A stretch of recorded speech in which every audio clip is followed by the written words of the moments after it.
Okay. So I kind of the genesis of this story revisiting it, I've been covering it for a while, but Lieutenant Governor's office put out the first they first published the number of signatures they have right now. And it looks like there needs to be about 94,000 more signatures by February 14th. I'm curious from your experience, sort of what effort goes into an initiative like this to get, 8% of voters to sign on to something. What does it take to accomplish that? Well, a lot of hard work, knocking on a lot of doors and talking to a lot of people, and the numbers are pretty high. And so it's not easy to do. It has been done in the past, and I expect it could be done now and in the future, but it's not easy. And you have to have so much percentage, and you have to cover it in about 25 different counties. So you can't just target the more populated areas. You've got to take care of the rest of Utah too, and vice versa. And the funding for that effort, does that come directly from like the Utah Republican Party? How does this get funded? I've been told that that's being funded by the Utah Republican Party to do it, not by taxpayers. And I expect that's true. Again, I think the government needs to be kind of nonpartisan on when it's on policy. So it's something that probably should be funded privately and not by the taxpayer.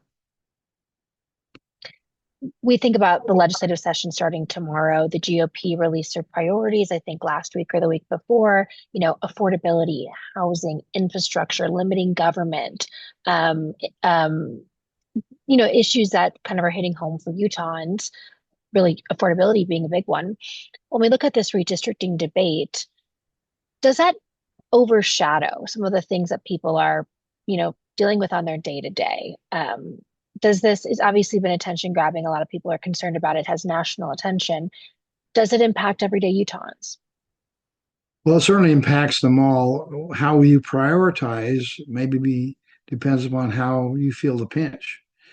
For example, at breakfast time, I'm sure people are talking about, gee, I've got to go out there and go through a very congested highway system, I-15 spine, and all the other appendages to that. And it's a little bit frustrating to see all that congestion out there during rush hours in the morning and the late afternoon and early evening. So that's something they'll talk about. Affordable housing, they're talking to their children, saying, how are you going to be able to get into a house and how are you going to do that? And that's a meat and potatoes kind of a topic. Redistricting, hey, I don't know if we even understand what that means. We know that we redistrict and we get voted. It depends on what they decide to do on where the redistricts are going to be. But I don't know that people really worry about that every day. Other things, the economy and pollution and transportation, healthcare, education, probably are more top of mind. That does not mean that redistricting is not very important because it is. And again, I think we have differences of opinion in the legal arena there about what's right and what's wrong. That's why it's going to be appealed and it is being appealed to the Supreme Court to hopefully get that put to bed and resolved once and forever. And then again, we'll have a chance to vote on it, maybe this upcoming election time on what we, the people, think should happen. Yeah, in that same vein, we know that the court decision has been appealed. If Prop 4 doesn't make it on the ballot, does it end there? Or do you anticipate there to be additional legislative or legal efforts to continue to revisit this? Well, I think there's certainly out there hanging kind of the irony of the intention was for the recommendation for the redistricting committee to have no gerrymandering and to have a nonpartisan approach. The recommendation from the committee was along that line, and that's what the intent was, at least in the beginning. And yet we end up now with a map that is certainly gerrymandered to the max. When you have a little donut hole in Salt Lake City area that is a plus 17 for the Democrats, that certainly would smack of redistricting in a gerrymandered way. Now, at least intellectually, having all four congressional districts to be equal in size, but also equal in the fact that they all have to represent urban and rural is probably at least intellectually honest. Again, whether you like that or not, at least that's, I think, easy to defend. Whereas the current plan that's come out of the court made a determination by one unelected judge is a little bit more problematic. So do you think that if Prop 4 doesn't make it onto the ballot, that there's another avenue to revisit who has the power to draw congressional maps in the state? I think there'll be discussion, to find out what the actual end result would be. My crystal ball is probably as foggy as anybody's. We'll have to wait and see what happens. So it's a speculation on what will happen. I expect that if it's wrong in the legislature's mind, they will try to find other ways to circumvent that wrong and put it back to the way it ought to be with the legislatures making that decision. But that's yet to be seen. Now, switching gears a little bit, I know that there's been an effort on the other side of the aisle, on the Democratic side, to get people to remove their signature, saying that people may have been misled when they were signing. What's your views on that? Well, if they're misled, then that certainly is something that we need to address. That can be addressed by how you present at the doorstep, at the door, and you talk to people about getting signatures. That's where it ought to be fixed. I've never been a proponent of having people go out and browbeat and take your name off the list. Some form of intimidation, or with our initiative process, go to a small county that doesn't have a lot of people and get them to be below the threshold makes it easier to derail an initiative petition. And I don't particularly like the let's take it off.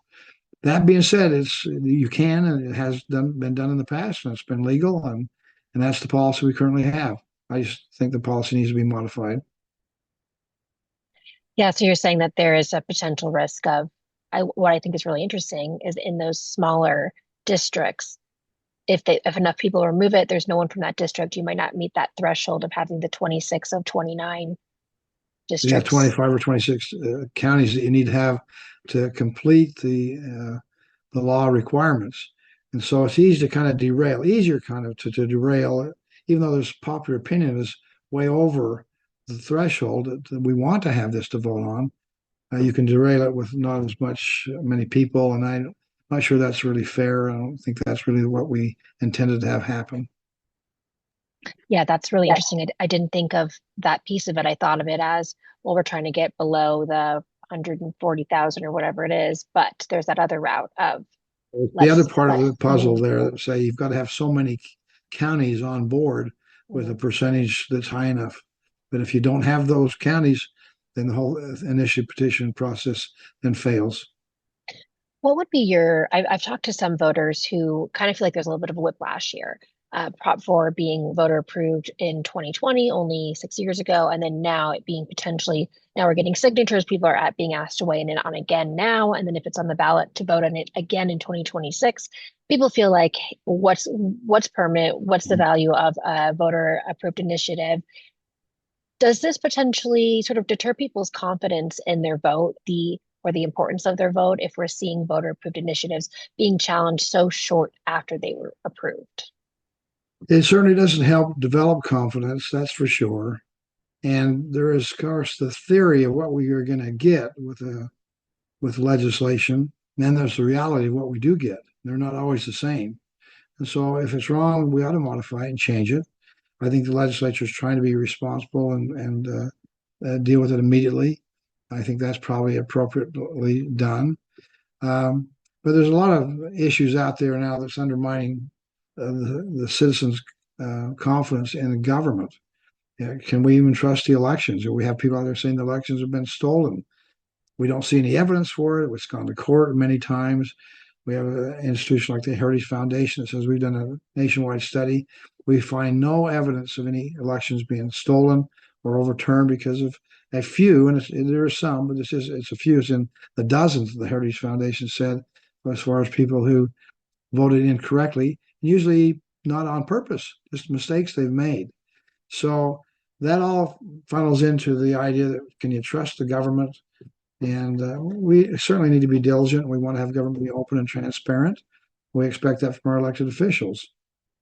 And I think the legislature would do themselves a great service when those come in, that they take some time to analyze and study and think, well, maybe there's some good information here. Maybe we got to modify just a little bit differently than we thought based on the will of the people and see if we can have the proverbial win-win. And I know a lot of legal attorneys out there.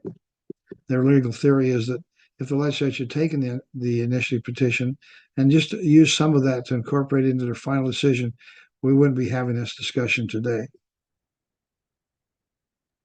And then finally, we kind of touched on this already, but for Utahns who feel detached from this debate, how would you explain the real life impact to them of Proposition 4? Well, again, I think it's complex. It's not easy to understand. Again, we ought to have some attorneys come and talk about this that would know the details better than I. But it certainly is something that we think we had an initiative petition. We had a recommendation, and that recommendation was discarded. Now, keep in mind, Prop 4 barely passed. So the public was really pretty well 50-50 on whether we should or shouldn't have a recommendation committee anyway. And historically, across the country, we have less than half that have any kind of a recommendation commission, and some of them aren't binding. And some you have to, if they come up with a recommendation, then it has to be put out to the will of the people to vote on. So there's a lot of different ways to do it, but most of the states and Utah historically have been that's the legislature's responsibility under the Constitution to, as we do the census, that's kind of the tradition every 10 years. We'll then redistrict appropriately, make sure we're apportioned properly. By the way, the Supreme Court has said that we're not going to weigh in on the idea of partisan politics. That's not our purview.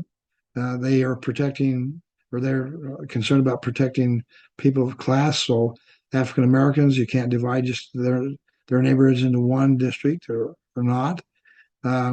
So the Supreme Court, U.S. Supreme Court, has been pretty kind of hands off on saying, well, this is too partisan, this is too gerrymandered. So this is kind of a new area for Utah and really a little bit of a new area for around the country. We have the situation in Texas, we have the situation in California, where people are purposely trying to game the system to get more seats, Democrat and Republican. So both sides of the aisle are at fault, and all that leads to the confusion, which leads to lack of trust in our government. And with that lack of trust, ultimately, who is that hurting? This sort of creation of, like you were saying, confusion back and forth. How does that impact the political process? Well, it hurts all of us. If we don't have confidence in the process, then we probably won't participate in the process. And we the people, we are those people. And we still are in charge. We still control the outcomes if we get involved and take it seriously and responsibly. But if we just say, well, I'm tired, it's not working, I can't trust the government, and you take, say, a leave of absence, that can hurt us on getting bad policy. And a few people will control the outcomes that the majority of the people don't want to have. That's not good government. Is there anything else you want to add to this conversation? Well, well, I'm looking forward to the day when this is all over and resolved, and we know with certainty what the process is and what the outcomes can be, and how those outcomes are created. I think that there is kind of this doubt in people's minds out there that it's not healthy for all of us as Americans, certainly as Utahns. And I hope we can get through this process and remember the process does count. I mean, it's part of the outcome. Process does count, and we need to have good process, open and transparent, that the public can see, and it'll give them confidence in the outcome. Thank you so much. This was so helpful. I really appreciate you taking time to talk with me, especially on the holiday. It Well, was really nice to be connected. Happy Martin Luther King Day to you, and thanks for have the interest, and we'll see you again soon, I hope. Thank you so much. You too. Have a great day. Bye bye. Bye.